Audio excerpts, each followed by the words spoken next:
Hermanos, vamos a dar inicio, ya casi estamos terminando y vamos a terminar precisamente sobre el tema que estamos viendo sobre el periodo intertestamentario, periodo de los 400 años de silencio o 450 años de silencio. Estamos viendo cómo realmente todo se fue acomodando para que este tiempo de estos 450, 400 años de silencio eran el momento adecuado, eran el momento específico que Dios tenía para mandar a su Hijo a morir en la cruz del Calvario. Allá en Gálatas 4:4 dice la palabra del Señor, y vamos a leerlo nuevamente, que ese versículo nos habla de un tiempo.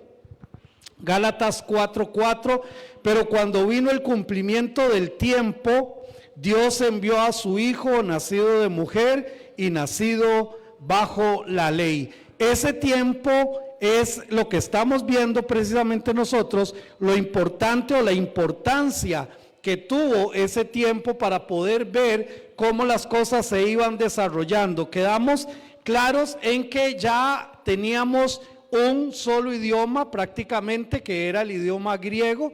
Recordemos que los asirios le habían permitido a los judíos, que era una pequeña aldea, ya desde el momento que ellos regresan del cautiverio, regresan como una aldea, como una población más dentro de todo ese vasto territorio, y así los veían los asirios, quienes eran los que estaban conquistando. Pero los asirios no tenían ningún problema con que los judíos siguieran con su religiosidad. Recordemos que lo religioso y lo político en Israel es una misma cosa. Entonces los asirios dijeron: no tenemos ningún problema con que ellos continúen con sus rituales, con sus fiestas, con su templo, con todo esto. Sin embargo, los asirios fueron conquistados por los griegos y por los romanos, y entonces ahí empezaron los problemas con Epífanes, que era el gobernador de este tiempo después de la muerte de ¿quién? Que se dividieron en 4 reinos. Alejandro Magno. Dividieron, dijeron: no nos vamos a pelear, no vamos a pelear entre nosotros, vamos a dividir el reino en 4, y cada uno de ellos tomó una parte. Entonces nos llegamos a este tiempo, pero entonces estos conquistadores, Alejandro Magno tenía una influencia fuertísima de la filosofía de aquel momento, en cuanto a la unidad de pensamiento, en cuanto a la unidad de idioma. Entonces él empezó a impregnar esto, y vimos que esto fue sumamente importante, porque fue precisamente Alejandro Magno quien solicitó los libros sagrados de diferentes culturas, de diferentes lugares que ellos habían conquistado, para traducirlos al griego y el poder leerlos, y el poder tenerlos, y el poder entenderlos. Esto hizo que el Antiguo Testamento se pudiera traducir al griego con lo que conocemos como la traducción de la Septuaginta, que fueron 12 eruditos en representación de cada una de las 12 tribus. Esto da un total de 72 eruditos, pero se le conoce como la Septuaginta, o la versión de los 70. Esto hizo un boom en la cultura judía, porque muchos judíos ya habían dejado su idioma, muchos judíos ya habían dejado de tener contacto con su idioma y con la lectura de su idioma. Entonces esto provocó que ellos volvieran a tener contacto a través del griego con el Antiguo Testamento. Entonces aquí fue como surgieron precisamente las sinagogas. Les decía, las sinagogas usted no las encuentra en el Antiguo Testamento, no encuentra a los fariseos, no encuentra a los saduceos. Sin embargo, son personas predominantes en el Nuevo Testamento. ¿En qué tiempo se desarrollaron? En este periodo del silencio. Las sinagogas, que entonces lo que hacían ellos era explicar, leían el texto sagrado en hebreo y lo explicaban. Esto les dio la connotación de lo que en el Nuevo Testamento encontramos como los maestros de la ley, porque ellos no solamente la leían, sino que también la explicaban, ¿ok? Entonces ya ellos en el Nuevo Testamento tenían esta connotación. Como no habían PDFs, ni habían el Drive, ni habían fotocopias, la palabra de Dios había que estarla escribiendo. Y aquí es donde toman la relevancia los escribas. Y les hablé de varios cuidados que ellos tenían a la hora de transcribir un texto para poder tener en las sinagogas los textos, y no me voy a meter en esto, pero sabemos que fueron textos sumamente cuidados, y así es como toman relevancia también los escribas. También vimos la semana pasada los celotes, y que eran ya movimientos más políticos. Vimos que los saduceos eran de la aristocracia, que los fariseos se les conocía como los separatistas porque ellos no querían que se perdiera la cultura hebrea, y los esenios llegaron al firmamento importante que tenía que ver con la palabra de Dios en 1947, cuando se descubren los rollos del Mar Muerto. Los esenios llegan a escena también importante en cuanto a todo este asunto. Los eventos entonces del periodo intertestamentario establecieron el escenario para la llegada de Cristo y tuvieron un profundo impacto sobre el pueblo judío. Tanto los judíos como los paganos de otras naciones se sentían cada vez más insatisfechos con la religión. Los paganos comenzaban a cuestionar la validez del politeísmo, tener muchos dioses, y los griegos, recuerden que los griegos tenían lo que es la libertad de pensamiento. Entonces esto hizo una mezcolancia en cuanto a diferentes movimientos de pensamiento. Entre otros, ¿verdad? Porque podríamos mencionar un montón de los filósofos, ¿verdad? Pero entre otros, lo que tiene que ver con Dios o con la deidad, estaban los monoteístas, o sea, que creían en un solo Dios. Estaban los politeístas, que creían en un montón de dioses. Y estaban los ateos, los que no creían en ningún Dios, ¿ok? Todo esto fue el escenario cuando entonces los romanos, los griegos y los judíos se llenaron e hicieron esta mezcolanza de pensamientos, pero también de situaciones muy interesantes, como lo acabamos de ver con el asunto del idioma. Una vez más, eran conquistados, eran oprimidos, eran contaminados desde los griegos, desde los romanos, y esto trajo un desasosiego. Por eso en el tiempo, cuando el Señor Jesucristo llega, lo leímos la semana pasada, los celotes le dicen: ¿eres tú quien va a librarnos? ¿Eres tú quien va verdaderamente a liberarnos de los imperios? Porque los celotes eran un partido prácticamente político, y ellos pensaban en esto porque ya ellos estaban realmente cansados. Una vez más, entonces la esperanza se estaba agotando y su fe estaba aún más baja. Estaban convencidos que ahora solo una cosa podía salvarlos a ellos y a su fe, y era esta, la llegada de el Mesías. Por eso estaban era tan importante esta llegada. No solo la gente estaba preparada y lista para el Mesías, sino que también Dios se movía también a través de otras maneras. Por ejemplo, los romanos habían construido caminos, y estos caminos fueron los caminos precisamente que Pablo utilizó para sus viajes misioneros. Estos caminos fueron los que Dios había también, los que Jesús había utilizado. ¿Quién me quiere ayudar allá con Lucas capítulo 10, verso 1? Lucas 10:1, recuerden que pueden leerlo, levantar su mano también para poder leerlo, para que pueda llegar el micrófono a ustedes. Lucas 10, verso 1.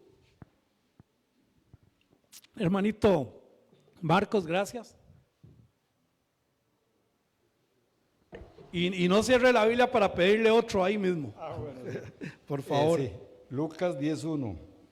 Después de estas cosas, designó el Señor también a otros 70, a quienes envió de dos en dos delante de él a toda ciudad y lugar donde él había de ir. Ok, quédeseme ahí. Ya habían conexiones entre ciudades a través de los caminos de los romanos. Ya estábamos teniendo esta posibilidad, el Señor los manda a ellos, vayan a las diferentes regiones, ya tenían una ruta por donde poder ir. Ahora el versículo 17, mi hermano, por favor. Volvieron los 70 con gozo, diciendo: Señor, aún los demonios se nos sujetan en tu nombre.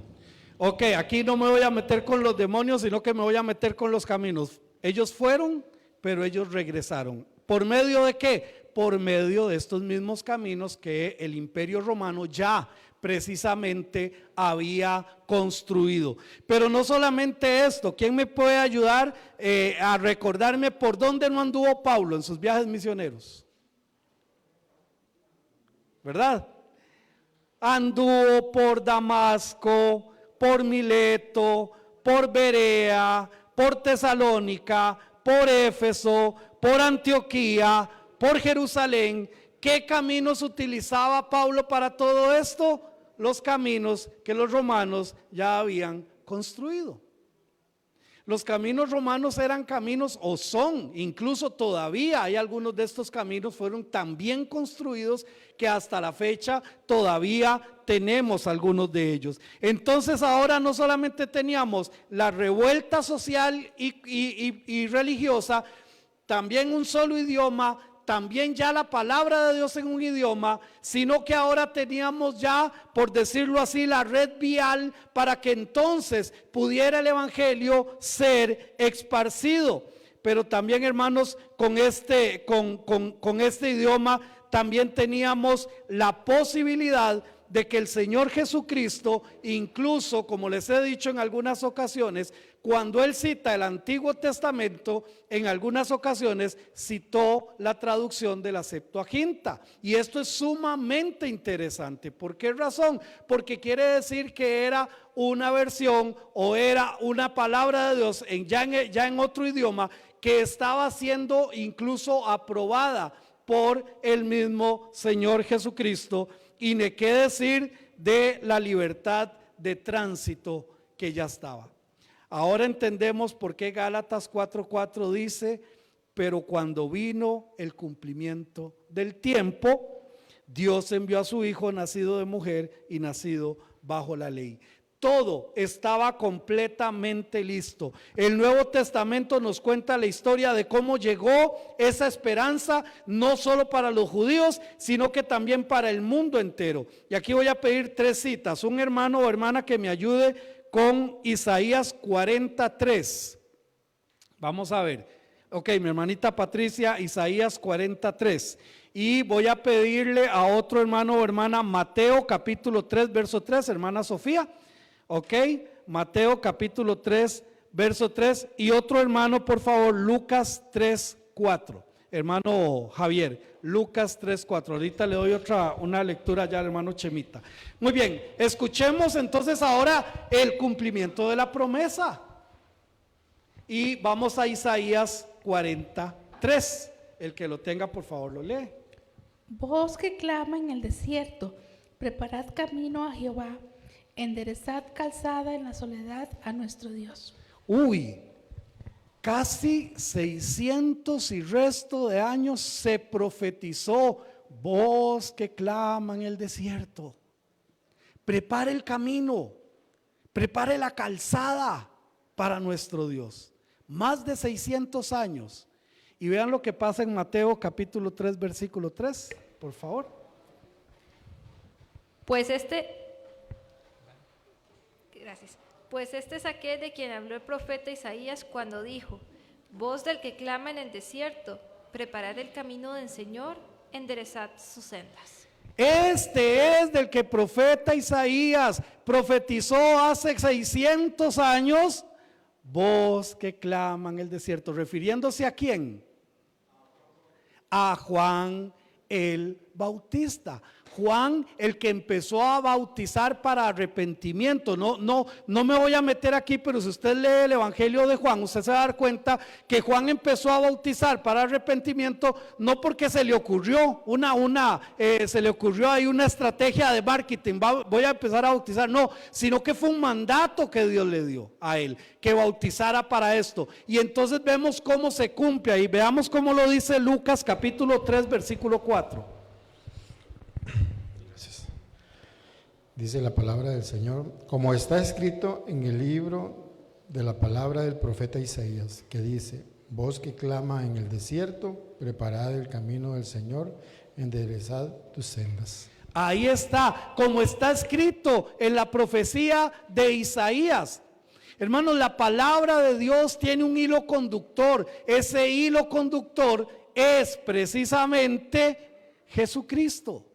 Desde Génesis hasta Apocalipsis se habla de Jesucristo. Y entonces vemos cómo se da el cumplimiento refiriéndose a esto para que prepare el camino, para que aliste, para que la gente vuelva a su conciencia, para que la gente vuelva a su corazón a ese Dios, a ese Mesías que había sido prometido. Por esto es que yo no creo lo que teológicamente se enseña o lo que se ha dicho como los 400 años de silencio. No, Dios no guardó silencio, ya Dios había hablado. La posición del pueblo era revisar lo que Dios había dicho ya. Y es lo que pasa con nosotros hoy en día. Dios no está callado, Dios no está guardando silencio. Dios dejó su palabra para que usted y yo sepamos qué es lo que Él está diciendo. Amén. El cumplimiento de las profecías de Cristo fue anticipado y reconocido por muchos de aquellos que lo buscaban, y vamos a ver precisamente tres ejemplos. Las historias del centurión, de los reyes de Oriente, entre otros, nos muestran esto. Y quiero que vayamos por favor al Evangelio de Juan capítulo 2 versículo 23. El Evangelio de Juan, el que tenga el Evangelio de Juan capítulo 2, le voy a dar 2 versículos más. Pero si alguien, ok, hermanito Gerardo y hermano Chemita, usted sería tan amable de ir buscando Juan capítulo 3 verso 2, por favor. Veamos un momentito el Evangelio de Juan capítulo 2 versículo 23, hermano Gerardo. Dice Juan 2, 23. Estando en Jerusalén en la fiesta de la Pascua, muchos creyeron en su nombre, viendo las señales que hacía. Pero Jesús mismo no se fiaba de ellos, porque conocía a todos. Conocía a todos. Muchos que dice creían con solo la evidencia de lo que Él estaba haciendo. Ahora veamos ahí mismo, en ese mismo capítulo, el versículo 13. Con mi hermanito Gerardo, perdón, le voy a dar dos citas más ahí mismo. Ahora el verso 13, por favor. De Juan 2. De Juan 2, sí. Ayúdame aquí. Capítulo 2, versículo 13. Dice: estaba cerca la Pascua de los judíos y subió Jesús a Jerusalén. Y el 13, hermano, 2, 13.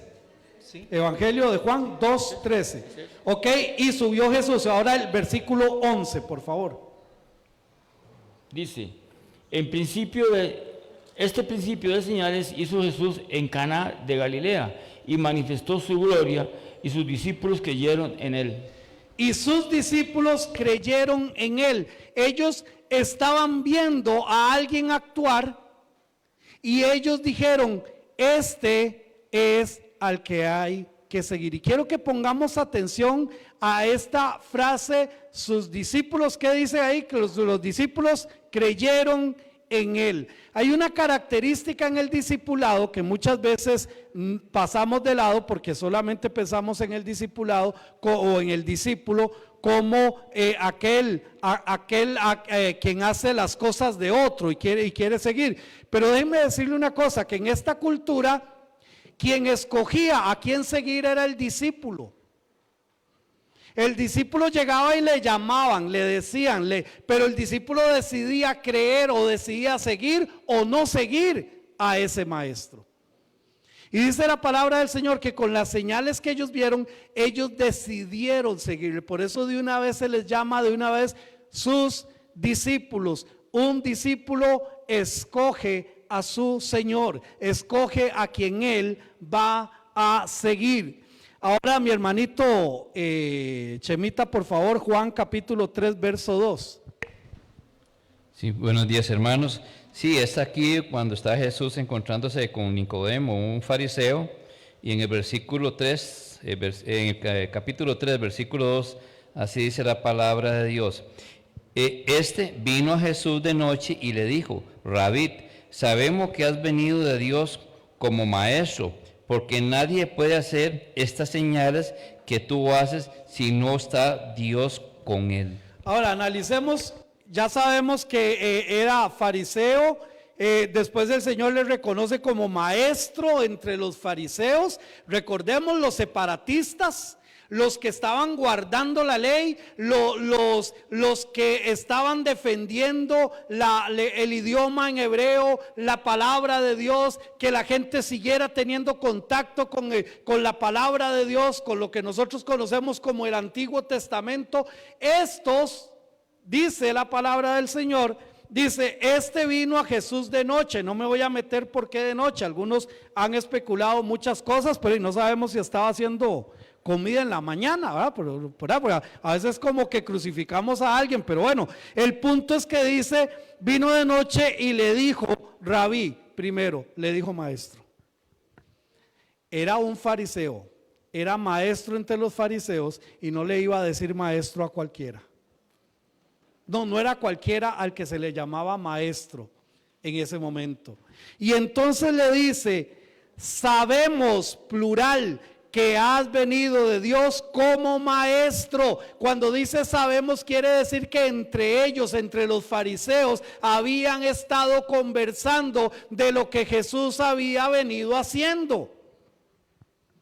Y le dice, sabemos, hemos analizado, hemos escuchado, nos hemos sentado a ver. Ahora recuerden que esto no pasa al final de sus 3 años de ministerio. Esto pasa al puro inicio de su ministerio. Y le dice, ya nosotros hemos analizado lo que usted ha venido haciendo, lo que usted ha venido diciendo, y decimos que solo alguien que venga de parte de Dios puede hacer las cosas que tú estás haciendo. Hermanos, si tenemos ejemplos tan cercanos a Jesús, reconociéndole como maestro, como Mesías, ¿por qué nos cuesta tanto a nosotros? ¿Por qué nos cuesta tanto a nosotros reconocerle como maestro y reconocerle como Mesías? Juan capítulo 4, versículo 25, que lo tenga, lo puede leer. Juan 4, hermana Sofía. Ay, me perdí, sorry. 25 horas. Ok. Le dijo a la mujer, sé que ha de venir el Mesías, llamado el Cristo. Cuando Él venga, nos declarará todas las cosas. Ok, bueno, aquí está una gran erudita.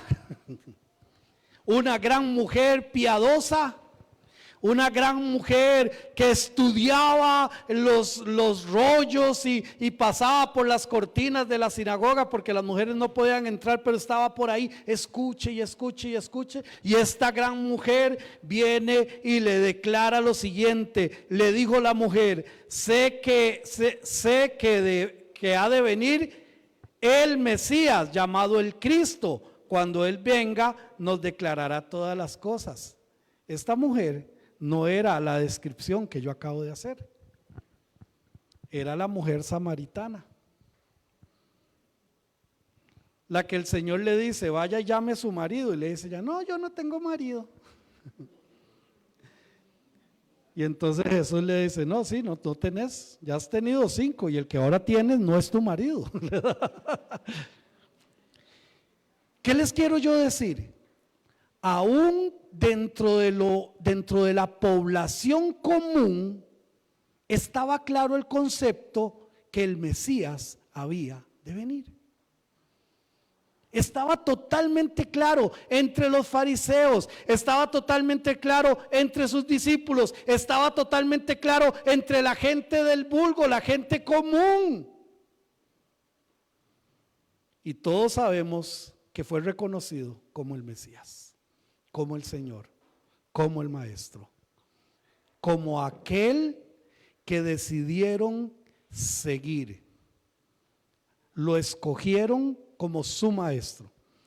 Y esto quería decir que iban a comer como él comía, iban a pensar como él pensaba, iban a caminar como él caminaba, iban a vivir como él lo hacía.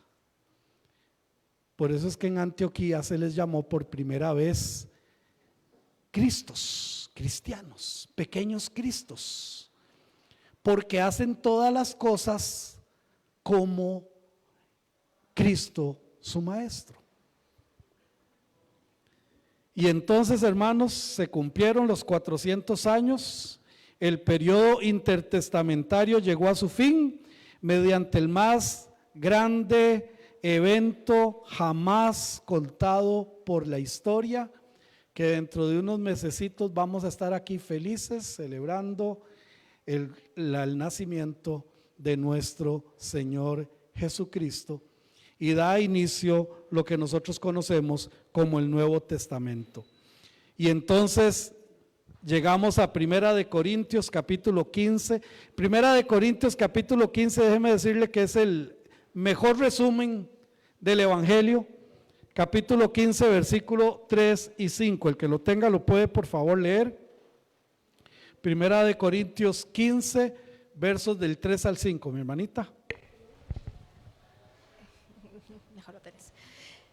Porque primeramente os he enseñado lo que asimismo recibí, que Cristo murió por nuestros pecados conforme a las Escrituras. 3 y 5. Sí, por favor. Y que apareció a Cefas y después a las 2. Versículo 4, perdón. Y que fue sepultado y que resucitó al tercer día conforme a las Escrituras. Y que apareció a Cefas y después a los 12. Perdón. Amén. Si usted quiere saber qué es el Evangelio, qué son las buenas nuevas, aquí está. ¿Ok? El Señor no nos mandó al mundo a ganar discusiones teológicas. El Señor nos mandó a compartir su Evangelio. Y su Evangelio es exactamente lo que está aquí. Porque primeramente os he enseñado lo que así mismo recibí. 1, que Cristo murió por nuestros pecados. Él murió para librarnos de nuestros pecados, para perdonarnos de nuestros pecados. Eso es lo que Él vino a hacer aquí, a esta tierra. Vino a morir por nuestros pecados, conforme o de acuerdo a lo que está escrito. No estaba escrito el Nuevo Testamento, estaba escrito el Antiguo Testamento. En el Antiguo Testamento, cuando dice conforme a las Escrituras, se está refiriendo al Antiguo Testamento. Ya desde el Antiguo Testamento se esperaba un Redentor. Se esperaba a alguien. Lo que pasa es que no de la forma que ellos lo esperaban, por eso lo crucificaron, porque ellos esperaban un libertador político, ellos esperaban a alguien que los librara del imperio romano, ellos esperaban a alguien que les ayudara a conquistar la tierra. ¿Me doy a entender? Y llegó Jesús a decir: yo soy el camino, la verdad y la vida, y nadie viene al Padre si no es por mí.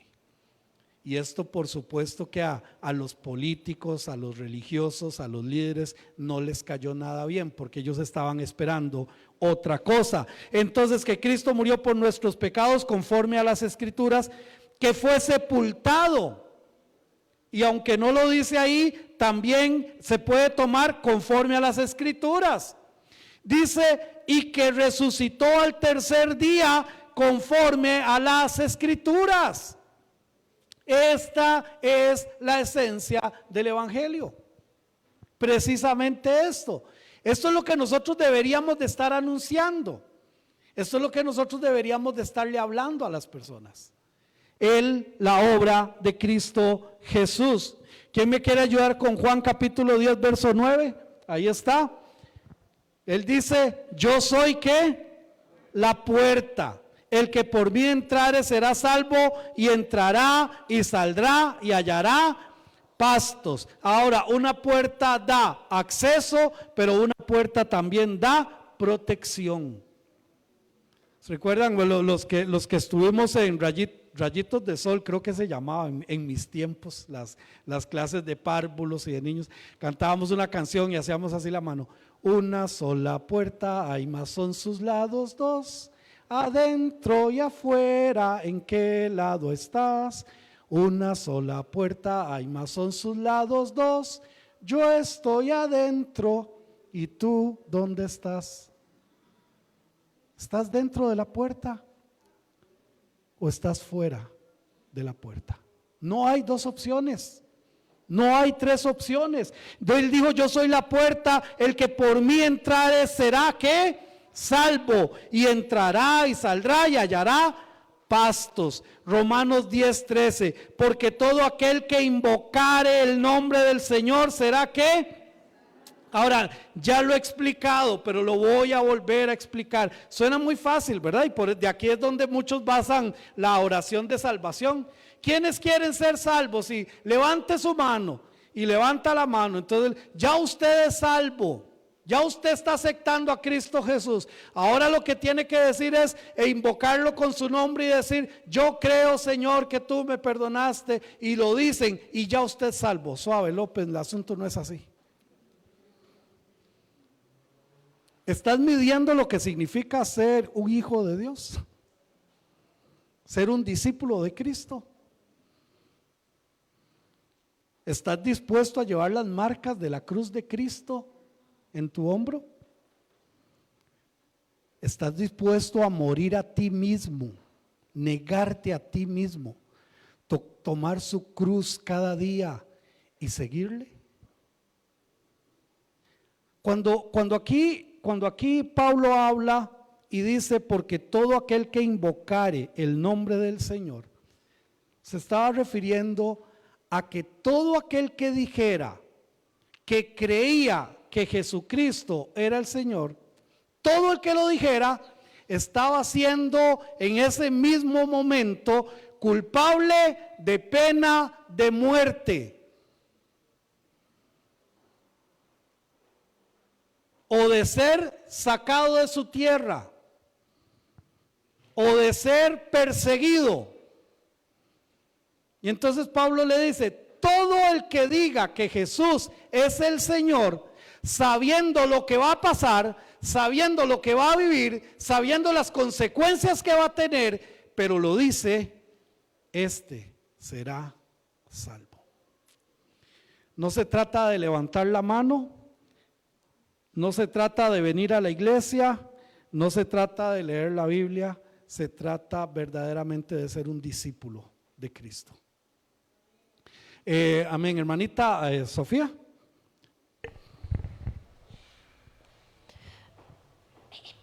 ¿A qué te refieres cuando, bueno, perdón, ¿a qué se refiere? No se preocupe, hermano.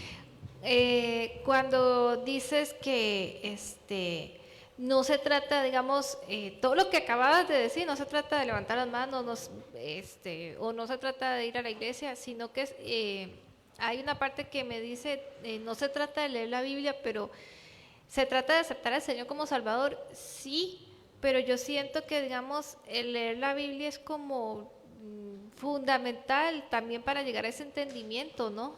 Por eso es que no me parece que, digamos, cuando dicen no se trata de leer la Biblia, y yo así como, no parece. Voy a explicarle. Muchas personas en nuestra sociedad a nivel mundial creen que ser cristiano es porque yo levanté la mano y ya yo soy cristiano. Y entonces dicen, no, ya yo tengo a Cristo en mi corazón y entonces por lo tanto yo tengo un tiquete para cuando yo me muera, entonces yo no voy a ir al infierno porque Él murió por mí, y lo guardan. No vuelven a tener una relación con Dios. No le entregan realmente el control de su vida. no le permiten a Él que gobierne su vida, no le permiten a Él que transforme su vida, pero creen que son salvos.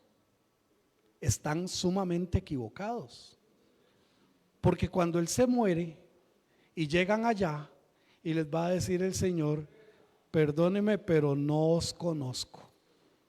Pero Señor, yo levanté mi mano en una iglesia. ¿Y qué si nunca me diste tu corazón? Señor, pero es que yo iba de vez en cuando a la iglesia. ¿Y a mí qué me dice con eso si yo nunca estuve en el centro de tu vida? Y hermanita, así viven muchos, lamentablemente.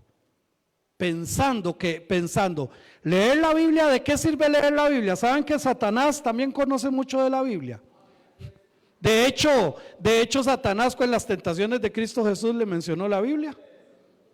Entonces, no se trata de conocer, se trata de aplicar. Por eso yo siempre he dicho, y lo vuelvo a repetir otra vez, lo que yo creo de la palabra de Dios, lo que yo creo de la palabra de Dios es lo que yo aplico de la palabra de Dios. El resto es pura información para mí, nada más. Yo demuestro que creo en la palabra de Dios lo que yo estoy viviendo de la palabra de Dios. Amén. Yo puedo saber que el fruto del Espíritu es amor, gozo, paz, paciencia, benignidad, bondad, mansedumbre, fe y templanza. Yo puedo tener eso es información, yo lo he leído. Pero hasta que yo no lo viva, la palabra de Dios no ha hecho ningún efecto en mí. Yo puedo saber que yo no tengo que juzgar a los demás, según Romanos capítulo 14, lo puedo saber, es información para mí, pero si yo sigo juzgando a la gente, eso no es vida para mí. Entonces, hay mucha gente que incluso no solamente lo leen, tienen el Salmo 23 abierto en su casa como un acto de pedir cuidado de parte de Dios. No, hermanos, no, hay que leerla, hay que interiorizarla y hay que vivirla para que realmente tenga un efecto. Yo puedo pasar al frente de una universidad y eso no me hace catedrático de una universidad. Voy a decir algo más grosero, ustedes me conocen, hermanos, que yo, de esto de ser de Coronado, sí que, ¿verdad? El hecho de que alguien se meta a una granja, a un establo, a recoger huevos de la gallina, no lo hace gallina. No, él entra al establo y trabaja en el establo y limpia el establo y limpia las cuitas de la gallina y saca los huevos. Eso no lo hace gallina. Perdón, estar metido en una iglesia todo el día no me hace cristiano. Me hace cristiano lo que yo vivo de Cristo. No quita que es importante leerla, por supuesto, y si queremos hacer la voluntad de Dios tenemos que conocerla, y para conocer la voluntad de Dios necesito meterme de cabeza en este libro, definitivamente. Lo que no está bien es creer que porque me sé un versículo, porque menciono otro versículo, ya Dios está ahí cuidándome. Eso es lo que no funciona. Juan capítulo 14 versículo 6, todos los conocemos. Yo soy el uno. Yo soy la verdad y yo soy la vida, y nadie, cuando dice nadie es nadie, viene al Padre si no es a través de mí. Punto. Yo puedo tener religiosidad, ser un excelente religioso. Yo les decía, cuando yo era chiquillo, yo era un religioso, tan religioso que me comía 4 cultos en un domingo. Porque mi papá era el pastor y yo era el único que tocaba guitarra, entonces ¿de qué me quedaba? 9 de la mañana en Getsemaní, 2 de la tarde en San Isidro de Heredia, 5 de la tarde otra vez en Getsemaní, 7 de la noche en la primera iglesia bautista de Heredia. 4 cultos. ¿Eso me hacía espiritual? No. Es revisar nuestra vida. No se trata de juzgar a nadie, se trata de cómo estoy viviendo yo mi vida. Porque ya para cerrar este tema, rápidamente, ¿de qué se trata? Y esto me da pie para lo siguiente. Yo necesito morir al pecado. Yo necesito morir al pecado. Y vamos un momentito a Romanos, capítulo 6, ¿ok? Romanos capítulo 6, porque esto Esto es sumamente importante. Hoy, hermanos, hoy traía miel de palo, pero yo creo que dejé la miel, y también en la predicación, ¿verdad? Entonces, pero vamos a dejar que el Señor sea quien nos hable. Romanos capítulo 6, versículo 3. ¿O no sabéis que todos los que hemos sido bautizados en Cristo Jesús, hemos sido bautizados en su muerte? Cuando habla de bautismo, recuerde que la palabra es baptizo, que quiere decir sumergir. Es lo que está hablando, no está hablando del bautismo, está hablando de que dice la palabra del Señor: ¿no sabéis que todos los que hemos sido sumergidos en Cristo, todos los que hemos sido sumergidos en, y en griego, en griego habla de una posición, todos los que hemos sido sumergidos en Cristo, también hemos sido sumergidos en su muerte? Versículo 4, porque somos sepultados juntamente con Él para muerte por el bautismo, por estar sumergidos, a fin de que como Cristo resucitó de los muertos para la gloria del Padre, así también nosotros andemos ¿en qué? En vida nueva. Vida nueva. ¿Qué es una vida nueva? Bueno, todo lo que no era la vida vieja. Es fácil entenderlo. Mis hermanos, nosotros hemos sido sepultados con Cristo en su muerte para tener otra forma de vida. Yo tenía una vida antes de Cristo y ahora en Cristo tengo una vida diferente, distinta a la que tenía. Mi hermanito Alexis. Bendiciones. Hermano, bueno, esta palabra es demasiado importante. Muchas gracias por compartirla. Yo pienso que cuando la palabra dice vida nueva, se está refiriendo al nuevo nacimiento, al nacer de nuevo. Pero para nacer de nuevo tenemos que morir. Por eso es que cuando Cristo es crucificado, el cristiano tiene que ser crucificado también. Amén. Por eso Gálatas 2:20 dice: con Cristo estoy juntamente crucificado. Así es. Y ya no vivo yo, mas Cristo vive en mí. Pero no solo eso, cuando Cristo es sepultado, nosotros también tenemos que ser sepultados juntamente con Cristo. Y cuando Cristo resucita, nosotros resucitamos a una vida nueva. Amén. Y el que no nace de nuevo, dice el Señor, no puede ver el reino de Dios. Por eso es muy importante recalcar el nuevo nacimiento. Amén, definitivamente. Amén. Y aquí es como yo digo, aquí es donde se separan los niños de los hombres. Las actitudes de cristianitis a las actitudes de cristiano realmente. Porque veamos lo que sigue diciendo Pablo en el versículo 11, Romanos 6, 11, dice: así también nosotros considerémonos,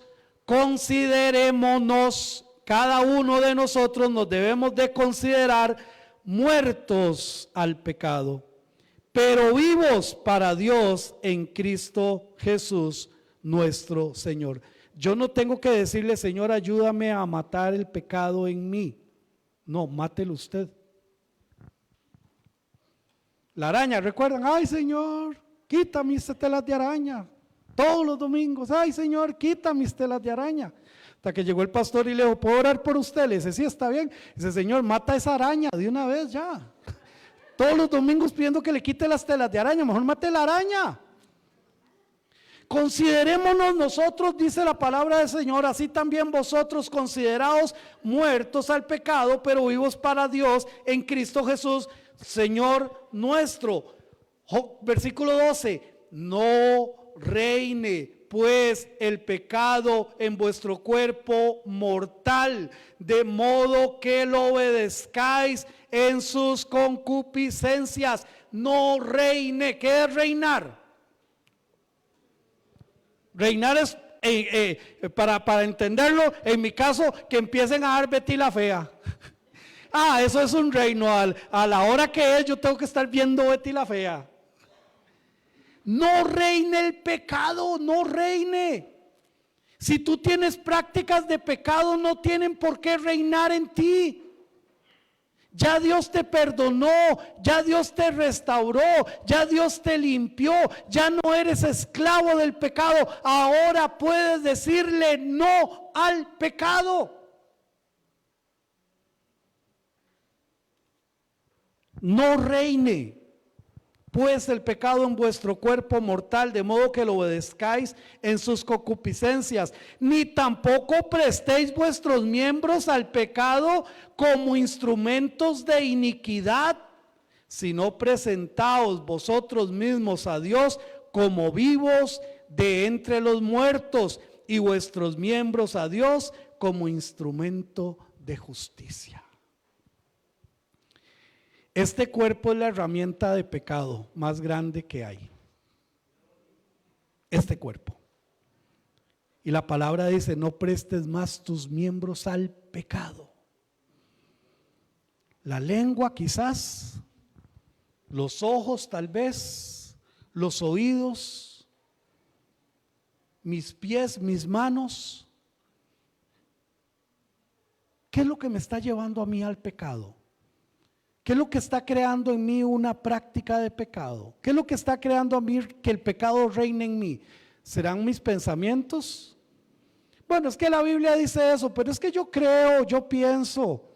A mí a veces me preguntan, hermano, ¿usted qué piensa de tal cosa? Le digo, ¿para qué pierde el tiempo? ¿Qué importa lo que yo piense? Busquemos lo que Dios dice. Busquemos el pensamiento de Dios sobre ese tema. Entonces, mis hermanos, nosotros debemos verdaderamente morir al pecado, comprometidos realmente con Dios, con su Hijo. Dios nos ha dado una nueva forma de vivir. Dios nos ha dicho en capítulo 6, versículo 1 y 2, ¿qué pues diremos? ¿Perseveraremos en el pecado para que la gracia abunde? No, en ninguna manera, porque los que hemos muerto al pecado, hace la pregunta, los que hemos muerto al pecado, ¿quiénes hemos muerto al pecado? Todo aquel que ha nacido en Cristo Jesús, todo aquel que le ha entregado su vida a Cristo Jesús, todo aquel que realmente está permitiendo que Cristo Jesús gobierne en su vida, pues entonces usted ha muerto al pecado. Y hace una pregunta, si usted ha muerto al pecado, ¿cómo viviremos aún en él? Pero hermano, es que mis deseos, yo sé, ¿usted qué cree que yo no tengo concupiscencias? Cada uno de nosotros tenemos concupiscencias, de un lado o de otro. Pero no reine pues el pecado. ¿Cómo se logra? Con una dependencia total en Cristo Jesús. Gálatas capítulo 5 versículo 16 al 18. ¿Cómo estoy con el tiempo? 3 minutos, gracias. Gálatas 5 del 16 al 18 dice la palabra del Señor. Digo pues, andad en el Espíritu, ¿y qué? Y no satisfagáis los deseos de la carne. ¿Hay deseos de la carne? Sí, claro, pero no los satisfaga. No le dé gusto a la carne. Dice, andad en el Espíritu y no satisfagáis los deseos de la carne, porque el deseo de la carne es contra la del Espíritu y el Espíritu es contra la carne, y estos se oponen entre sí para que no hagáis lo que quisierais. ¿Lo ven? Es una lucha del Hijo de Dios. Me responden mal y yo quiero responder en la carne y decir 4. Los deseos de la carne, pero viene entonces la influencia del Espíritu y me dice, cállese, no diga nada, quédese callado. Están ahí en oposición todo el día y a veces es cansado, a veces es tedioso, a veces llegamos a la noche deseando cerrar nuestros ojos por todo lo que hemos vivido en el día, porque han sido luchas y luchas y luchas y luchas. Pero el Señor quiere que nosotros verdaderamente dependamos de Él. Capítulo 5 de Gálatas, versículo 25, ya casi termino. si vivimos por el Espíritu, andemos también por el Espíritu. Amén. Si vivimos por el Espíritu, andemos por el Espíritu. Una transformación real, una dependencia real y entender que sí pecamos. ¿Por qué pecamos? Lamentablemente pecamos. Dice la palabra de Dios, y vamos ahí un segundito a Primera de Juan, ya con esto termino. Primera de Juan capítulo 1, 2 versos ahí que hay muy hermosos. Primera de Juan capítulo 1 verso 9. Si confesamos nuestros pecados, Él es fiel y justo para perdonar nuestros pecados y librarnos de toda maldad. Y el capítulo 2 versículo 1 dice: hijitos míos, estas cosas os escribo para que no pequéis. Y si alguno hubiere pecado, abogado tenemos para con el Padre, a Jesucristo el justo. Así que, mis hermanos, el Hijo de Dios no tiene por qué estar sujeto al pecado. Y debemos luchar para que esto no pase, porque esa es la esencia de la venida de Cristo Jesús, que usted y yo seamos libres precisamente del pecado. Que el Señor les continúe bendiciendo.